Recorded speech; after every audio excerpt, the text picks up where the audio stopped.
আসসালামু আলাইকুম everyone. Senior ma'am গল্পের তৃতীয় পার্ট। তো চলো বেশি কথা না কইয়া গল্প শুরু করা যাক। ছাদে যা দেখলাম সেটা আমার বিশ্বাসযোগ্য ছিল না। চোখ আমার কপালে উঠলো, ঘুম এক নিমেষেই উড়ে গেল। কারণ ছাদে ছিল আমার একমাত্র ক্রাশ পরি ম্যাম। ওনাকে এখানে দেখবো সেটা আমার কল্পনার বাইরে, তাও এই অবস্থায়। কারণ ম্যাম মাত্র গোসল করে কাপড় শুকাইতে ছাদে আসছে। ম্যাম একটা গোলাপি শাড়ি পরছে। ম্যামের শাড়ি এমন হয়ে আছে যে পিছন থেকে তার কোমর বোঝা যাচ্ছে। ওনার ফর্সা কোমর দেখে আমি আরেক দফা ক্রাশ খেলাম। আমি চুপচাপ দাঁড়িয়ে গেলাম, যেন শরীরটা এক নিমিষে স্থির হয়ে গেছে।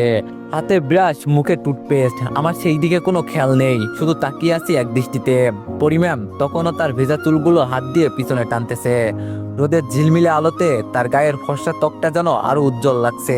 গোলাপি শাড়ির আঁচল বাতাসে হালকা উড়ছিল, আর সেই সাথে তার কোমরের নিচের দিকে ভেজা চুলগুলো থেকে যখন পানি গড়িয়ে পড়ছিল, তখন মনে হলো কোনো রূপকথার পরী নেমে এসেছে আমাদের এই ছাদের আকাশে। তার প্রতিটি ভেজা চুলের ফোঁটা যেন আমার হৃদয়ের তালে তালে পড়ে ধ্বনি তুলছিল। দুকপুক দুকপুক, বুকটা কেমন যেন কেঁপে উঠছে। কল্পনায় ম্যামের দিকে এগিয়ে গিয়ে বলতে ইচ্ছে করছে, ম্যাম আপনি জানেন না, আজকে এই সকালটা আমার জীবনে সবচেয়ে সুন্দর সকাল হয়ে গেছে, শুধুমাত্র আপনাকে দেখে। হাতের ব্রাশটা কখন যে পড়ে গেছে আমি খেয়ালই করিনি। একটানা তাকিয়ে আসি, যেন চোখের পলক ফেললেই এই দৃশ্যটা হারিয়ে যাবে। ম্যাম তখন তার শাড়ির আঁচলটা ভালোভাবে গুছিয়ে নিচ্ছিলেন, কিন্তু আমার চোখ তখনও তার কোমরের মোহে আটকে। আকাশটা রোদে ঝলমল করছে ঠিকই, কিন্তু আমার মনে হচ্ছে আমি নিজেই কোনো রোদেলা স্বপ্নে দাঁড়িয়ে আছি। আমার কল্পনার রাজ্যে পরিম্যাম তখন ধীরে ধীরে ঘুরে আমার দিকে তাকালেন। ম্যাম এই দিকে ঘুরতেই আমাকে দেখে একটু চমকে উঠলেন। তখন আমিও ওনার দিকে তাকিয়ে বললাম, আসসালামু আলাইকুম ম্যাম। ম্যাম বলল, ওয়ালাইকুম আসসালাম। তুমি আমাদের কলেজের ছাত্র রাকিব না? আমি বললাম, জি ম্যাম আমি রাকিব। ম্যাম বলল, তা তুমি এখানে? আমি বললাম, ম্যাম এটা তো আমাদেরই বাসা, আপনি এখানে? ম্যাম বলল, ও আমরা কাল এসেছি তোমাদের উপরতলায়। আমি বললাম, ও আচ্ছা ম্যাম। ম্যাম বলল, তোমাকে তো কাল দেখিনি। আমি বললাম, একটা কাজে বাইরে গিয়েছিলাম, রাতে এসেছি ম্যাম। ম্যাম বলল, ও আচ্ছা থাকো তাহলে, পরে কথা হবে। আমি বললাম, ওকে ম্যাম, আল্লাহ হাফেজ। ম্যাম বলল, আল্লাহ হাফেজ বলেই ম্যাম নিচে চলে গেল। আমার তো খুশিতে লুঙ্গি ডান্স দিতে ইচ্ছে করছে, কিন্তু লুঙ্গি না থাকাতে দিতে পারলাম না। যাই হোক, আমিও খুশি হয়ে নিচে চলে গেলাম। গিয়ে আম্মুকে বললাম, আমি বললাম, আম্মু আমাদের দোতলায় ভাড়াটিয়া আসছে। আম্মু বলল, হ্যাঁ উনি তোর আব্বুর বন্ধু, ঢাকা থাকতে আমাদের উনি অনেক হেল্প করেছেন। এতদিন তারা অন্যের বাসায় ভাড়া থাকতো, এখন তোর আব্বুই কালোদের নিয়ে এসেছে। ওনারা অনেক ভালো মানুষ, ওনার মেয়ে তো তোদের কলেজেরই টিচার। আমি বললাম, তারপর আমি আমার রুমে গিয়ে ফ্রেশ হয়ে নিলাম। তারপর নাস্তা খেয়ে নিজের রুমে গিয়ে ভাবলাম, 2 দিন হলো ম্যামের সাথে কথা হয়নি, আজকে একটু আইডিতে ঢুকি। যেই ভাবা সেই কাজ, তাড়াতাড়ি করে ফোনটা বন্ধ থেকে খুললাম। আর তখনই একের পর এক এসএমএস আর ফোন আসতে লাগলো। আসসালামু আলাইকুম, অ্যাকাউন্ট করলেই থাকছে 50 টাকা bonus, BD invest market official update 3/2/2026। সর্বনিম্ন ডিপোজিট 450 টাকা, সর্বনিম্ন উত্তোলন 150 টাকা, উত্তোলন চার্জ 8%। প্রতিদিন একাধিকবার উত্তোলনের সুযোগ রয়েছে। আপনাদের সাথে একটি অনলাইন প্ল্যাটফর্মে তথ্য শেয়ার করছি, যেখানে কাজ করার জন্য প্রয়োজনীয় অপশনগুলো দেওয়া আছে। সবকিছু সহজভাবে সাজানো, তাই ব্যবহার করা ঝামেলাহীন। প্রাইজ মানি চার্ট দেওয়া আছে, ডিপোজিট ও উইথড্র অপশন আলাদা করে দেখানো, বিকাশ বা নগদ সাপোর্ট উপলব্ধ। ডিপোজিট প্রসেস, অ্যামাউন্ট সিলেক্ট করে নাম্বার ও অ্যামাউন্ট দিন, দেওয়া বিকাশ নাম্বারে পেমেন্ট করুন, ট্রানজ্যাকশন আইডি সাবমিট করুন। সাধারণত কিছুক্ষণের মধ্যেই ব্যালেন্স আপডেট হয়।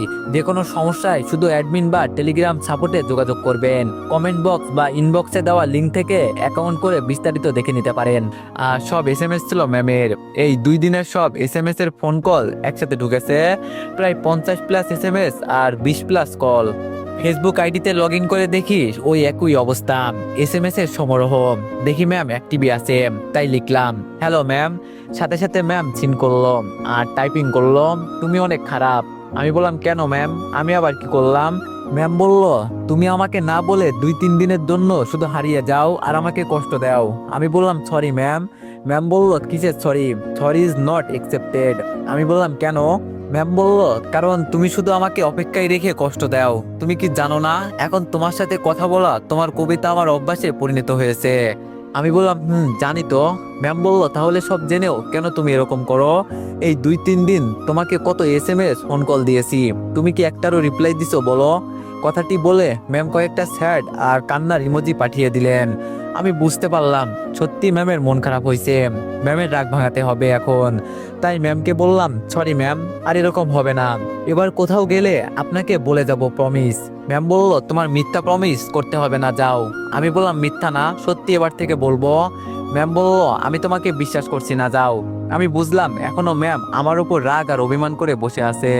তাই তার রাগ আর অভিমান ভাঙানোর জন্য বললাম, রাগ করে আছেন কেন বলুন না ম্যাম, আমি তো আপনাকেই মানি আমার প্রাণ। আপনার অভিমানে ভাঙে বুকের ঘর, হাসি খুশি মনটা হয় কেন জানি করুন। আপনার চোখে যদি পড়ে এক ফোঁটা জল, আমার আকাশটাই যেন ঢেকে যায় কালো ছল। আপনার ফোন না এলে নিঃশব্দে কাঁদি, দিনরাত মিলে যায় হারাই পথ খুঁজি। আপনি যে নীরব বিশ্বটা থেমে যায়, আপনার অভিমানে হৃদয় ভেঙে যায়।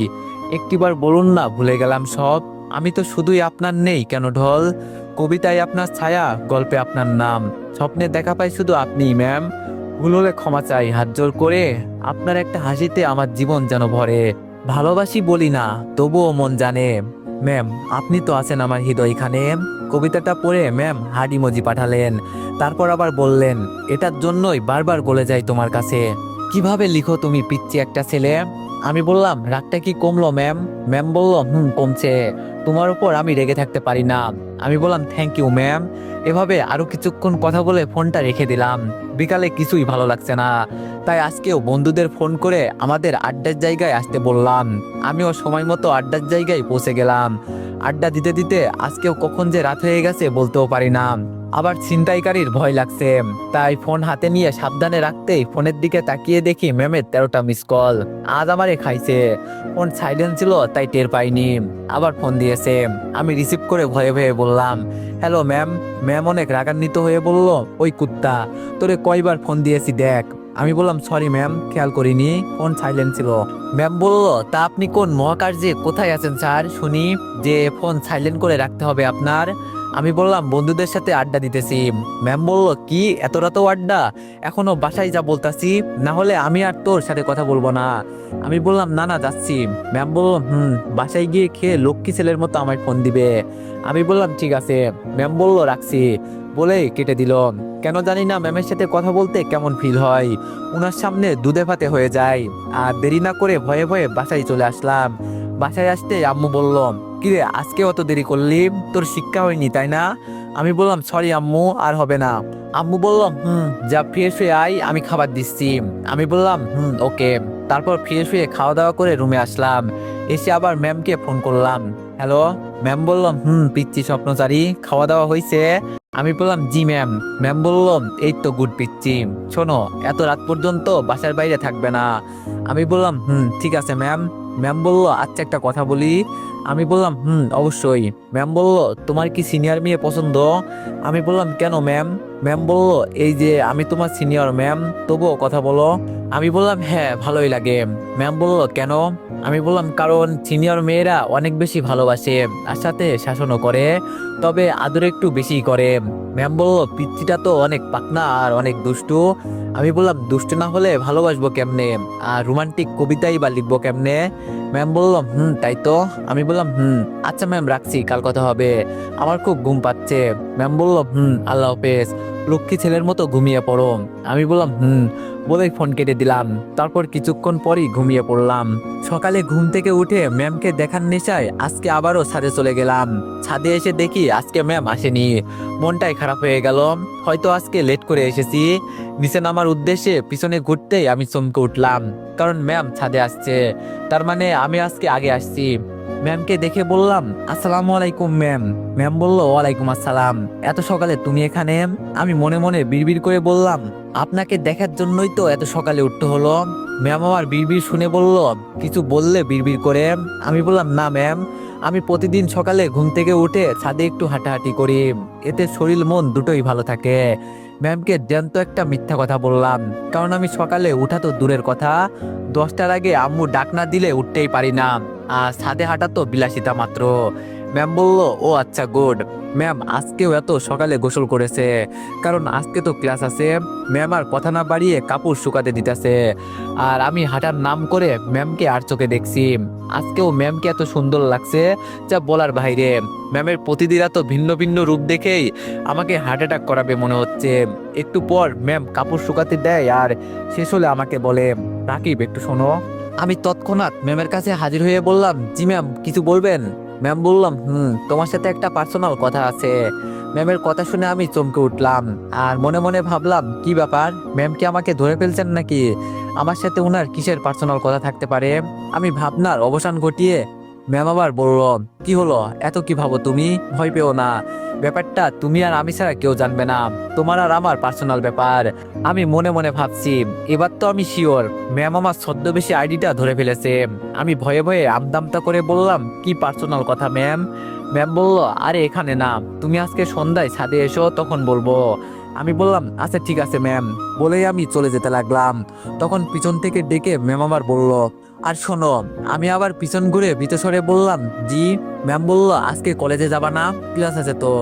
আমি বললাম, যাবো ম্যাম। ম্যাম বলল, তাহলে একসাথেই যাবো, তুমি নিচে ওয়েট করো। আমি বললাম, ওকে ম্যাম।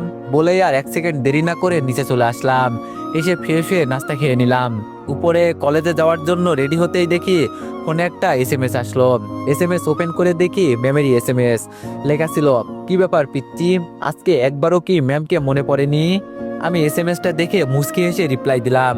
আমি বললাম, যে আমার মনে সবসময় গেঁথে আছে, তাকে কি 1 সেকেন্ডের জন্য ভোলা যায়?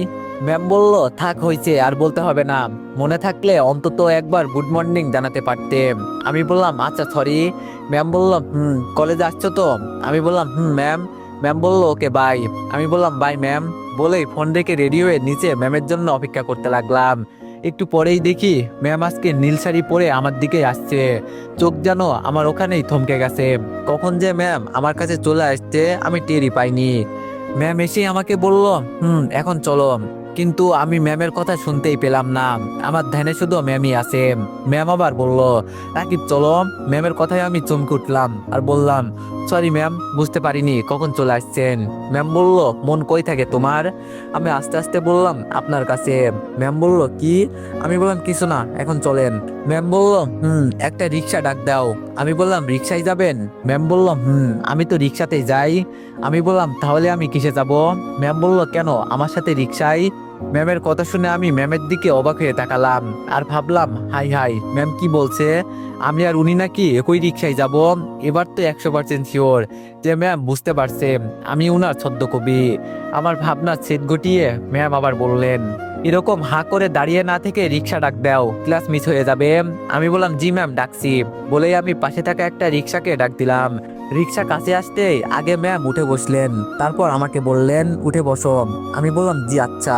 বলে আমিও রিক্সায় উঠে পড়লাম। আমি নিজের ভাষায় হারিয়ে ফেলেছি, মনে মনে অনেক খুশি হয়েছি। ঠিকভাবে মনে মনে লুঙ্গি ডান্সও দিতে পারছি না, কারণ ম্যাম বুঝে যাবে। আজ তো মেঘনা চাইতেই বৃষ্টি। আজকে আমি ম্যামের কত কাছে, তাও পাশাপাশি বসে, গায়ের সাথে গা ঠেকে।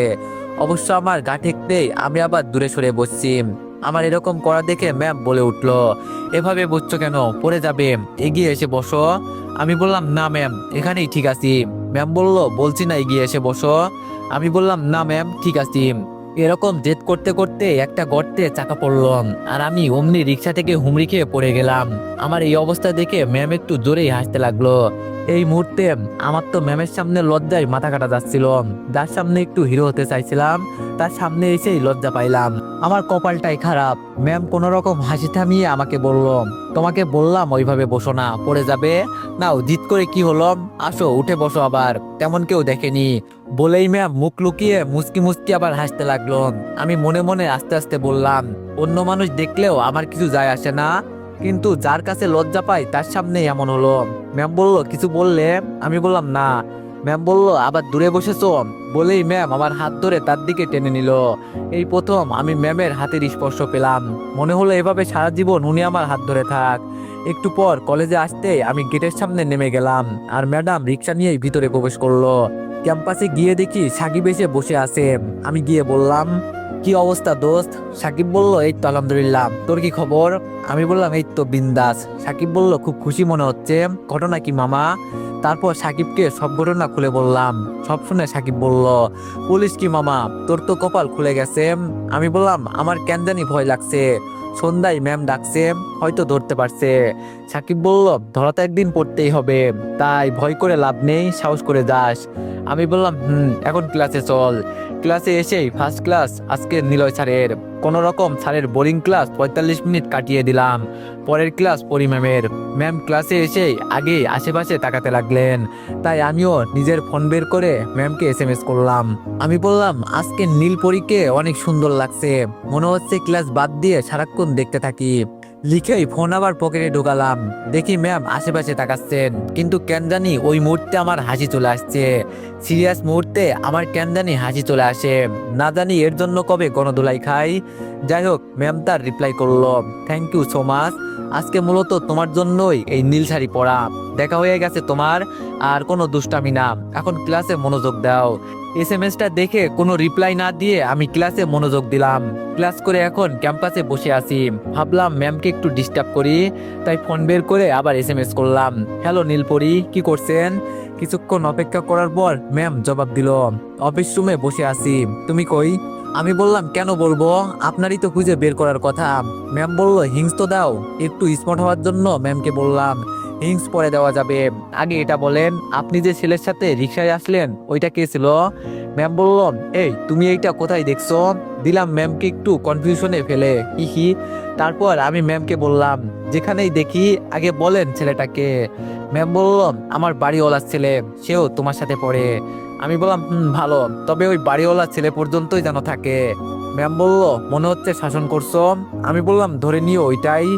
এইদিকে আমি মনে মনে হাসি চেপে রাখতে পারছি না। আমার এই অবস্থা দেখে সাকিব বলল, কিরে মামা, তুই একা একা হাসছিস কেন, কি হয়েছে? আমি বললাম, এসএমএস গুলো পড়। তারপর দুইজনে একসাথে হেসে উঠলাম। সাকিব বলল, তুই তো সেই জিনিয়াস মামা, নিজেই আসছিস ম্যামের সাথে, আবার নিজেই বলছিস ছেলেটাকে। আমি বললাম, বেশি দাঁত বের করিস না, সব পড়ে যাবে, এখন বাসায় চল। সাকিব বলল, কেন, তুই ম্যামের সাথে যাবি না? আমি বললাম, ম্যাম কিছুই বলেনি, তাই একাই যাব। সাকিব বলল, ওকে বাই দোস্ত, কাল কলেজে দেখা হবে। আমি বললাম, ওকে বাই বলেই আমরা যে যার মতো বাসায় চলে আসলাম। বাসায় এসে ফ্রেশ হয়ে নিলাম, তারপর খাওয়া দাওয়া করে রুমে বসে আছি। ফোন চালাইতে ইচ্ছে করছে না, তাই ঘুমানোর প্রয়োজন, তাই শুয়ে পড়লাম। কখন ঘুম ধরছে জানি না। ঘুম থেকে উঠে দেখি সন্ধ্যা 7টা বেজে গেছে। তখনই মনে হলো ম্যাম তো দেখা করতে বলেছে, কি একটা পার্সোনাল কথা বলবে, তাই আর দেরি না করে ফ্রেশ হয়ে নিলাম। তারপর ফোন হাতে নিয়ে তাড়াতাড়ি করে ছাদে চলে আসলাম। ততক্ষণে অন্ধকার নেমে এসেছে, শহরের বাতিগুলো জ্বলে উঠেছে। বাতিগুলো মনে হচ্ছে পুরো শহরকে জাগিয়ে রাখছে। এরকম পরিবেশ দেখে মনটাই অনেক ভালো হয়ে গেল। কিন্তু ম্যাম এখনো আসছে না কেন? উনি তো বলল সন্ধ্যায় দেখা করবে। ফোনে তাকিয়ে দেখি 7টা 23 বাজে। তাহলে ম্যাম কি এসে আমাকে না পেয়ে আবার ফিরে গেছে? আমি কি ম্যামদের বাসায় যাব? কিছুক্ষণ ভেবে ঠিক করলাম যাব। তাই সিঁড়ি বেয়ে নেমে ওনাদের দরজার সামনে দাঁড়িয়ে আছি। কলিং বেল দিতেই হাত কাঁপছে। যদি বলে কেন এসেছো, তাহলে এত ভেবে লাভ নেই, যা হবার হবে। বুকে 2 কেজি সাহস নিয়ে কলিং বেল চাপ দিয়েই ফেললাম। কিছুক্ষণ পর একজন ভদ্র মহিলা এসে দরজা খুলে দিল। দেখে ম্যামের আম্মুই মনে হলো, তাই বললাম, আসসালামু আলাইকুম আন্টি। আন্টি বলল, ওয়ালাইকুম আসসালাম, তুমি খলিল ভাইজান আমার আব্বু এর ছেলে তাই না? আমি বললাম, জি আন্টি। আন্টি বলল, আসো বাবা, ভিতরে আসো, তোমার আব্বুকে খুব ভালো মতোই চিনি, উনি অত্যন্ত ভালো মানুষ, আমাদের অনেক উপকার করেছেন। আমি বললাম, না আন্টি, ভিতরে যাব না, ম্যাম আছে। আন্টি বলল, কে, পড়ি? আমি বললাম, জি আন্টি। আন্টি বলল, আছে, তুমি ওর রুমে যাও। আমি বললাম, না আন্টি, আজকে ভিতরে যাব না, আপনি ম্যামকে ডেকে দেন। আন্টি বলল, আরে আসো তো ভিতরে। বলেই আন্টি আমার হাত ধরে ভিতরে নিয়ে গেল। তারপর বলল, তুমি ওই রুমে যাও, ওখানে পড়ি আছে, আমি তোমার জন্য নাস্তার ব্যবস্থা করি। আমি ম্যামের রুমে যেতে লাগলাম। দরজার সামনে যেতেই মনে হলো একবার দরজায় টোকা দেওয়া উচিত, তাই কোনো চিন্তা ভাবনা না করেই দরজায় টোকা দিলাম। ম্যাম ভিতর থেকে বলল, আরে নক দেওয়ার কি আছে, ভিতরে আসো। তাই আমি সরাসরি নায়ক স্টাইলে রুমে এন্ট্রি নিলাম, কিন্তু একেবারেও নায়কগিরি ফলাতে পারলাম না। রুমে ঢুকতে চোখ আমার কপালে উঠলো, কারণ ম্যাম শাড়ি পরছে, পুরোটা পরা হয়নি, অর্ধেক পরে বসে আছে। কোমল হাত দিয়ে আঁচলের ভাঁজ ঠিক করছিল, চুলগুলো খোলা এলোমেলো ভাবে কাঁধের উপরে পড়ে আছে। ও যেন কোনো কবিতার অবিনস্ত ছন্দ। ম্যাম নিচু হয়ে শাড়ির ভাঁজ ধরে আছে। উনি এখনো আমাকে লক্ষ্য করেননি। ম্যামের শাড়ির আঁচল পড়ে আছে, আর স্পষ্ট তার নাভি বোঝা যাচ্ছে, যেন আমাকে আকর্ষণ করছে। সেই মুহূর্ত আমার নিঃশ্বাস থমকে গেল।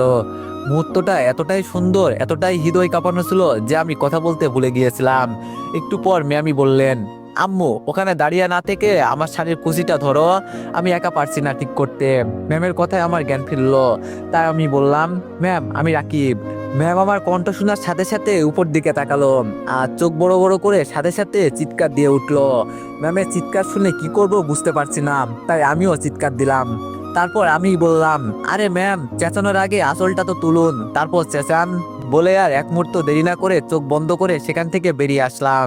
ম্যামের চিৎকার শুনে আন্টি কিচেন রুম থেকে দৌড়ে আসছে। আমাকে দেখে আন্টি বলল, পরীর কি হয়েছে বাবা, ও চিৎকার দিল কেন? আমি কি বলবো এখন ভেবে পাচ্ছি না, তাই বললাম, ম্যাম আরশোলা দেখে চিৎকার দিয়েছে। আন্টি বলল, এই মেয়েকে নিয়ে আমি কি করি বাবা, ছোট্ট একটা আরশোলাকে এত ভয় পেলে চলে? আমি ভাবলাম কি নাকি বলে আন্টি আবার কিচেন রুমে যেতে লাগলো। আমাকে বের হয়ে যেতে দেখে উনি আবার বলল, তুমি চলে যাচ্ছ কেন বাবা, কিছু খেয়ে যাও। আমি বললাম, না আন্টি আজ খাবো না, অন্যদিন এসে খাবো। মনে মনে বললাম, যেই জিনিস দেখলাম এমনিতেই পেট ভরে গেছে। তারপর তাড়াতাড়ি করে আবার ছাদে চলে আসলাম। আমি এখনো মনে হয় সেই সময়টাতে আটকে আছি, আমার নেশাই কাটছে না। ভাবছি রুমে চলে যাব, তাই পিছন ঘুরতে কারো আসার শব্দ শুনতে পেলাম, তাই আর গেলাম না। একটু পর দেখলাম ম্যাম আসলো, এসে আমাকে বলল, এই ছেলে তোমাকে এরকম আমার রুমে ঢোকার পারমিশন কে দিয়েছে? আমি বললাম, এমা আপনিই তো দিলেন, দরজা তো নক করছি। ম্যাম বলল, আমি তো ভাবছি আমার আম্মু। আমি বললাম, সেটা তো আমার দোষ না, আমি কেমনে জানবো আপনি আন্টিকে ভাবছেন? ম্যাম বলল, আচ্ছা তুমি তো কিছু দেখোনি তাই না? আমি এখন কি করে বলবো, অনেক কিছুই দেখেছি। ম্যাম আবার বলল, কি হলো চুপ করে আছো কেন? আমি বললাম, কিছুই দেখিনি। ম্যাম বলল, সত্যি? আমি বললাম, সত্যি। ম্যাম বলল, তুমি আমাকে খুঁজতে বাসায় গেছো কেন? আমি বললাম, বারে আপনিই তো বলছিলেন সকালে সন্ধ্যায় কি যেন এক পার্সোনাল কথা বলবেন, সেজন্যই তো ছাদে যেন উপস্থিত থাকি। আমি এসে দেখি আপনি নেই, তাই ভাবলাম আপনি হয়তো এসে চলে গেছেন, তাই গিয়েছিলাম। ম্যাম বলল, বুঝলাম। আমি বললাম, তো কি পার্সোনাল কথা বলবেন?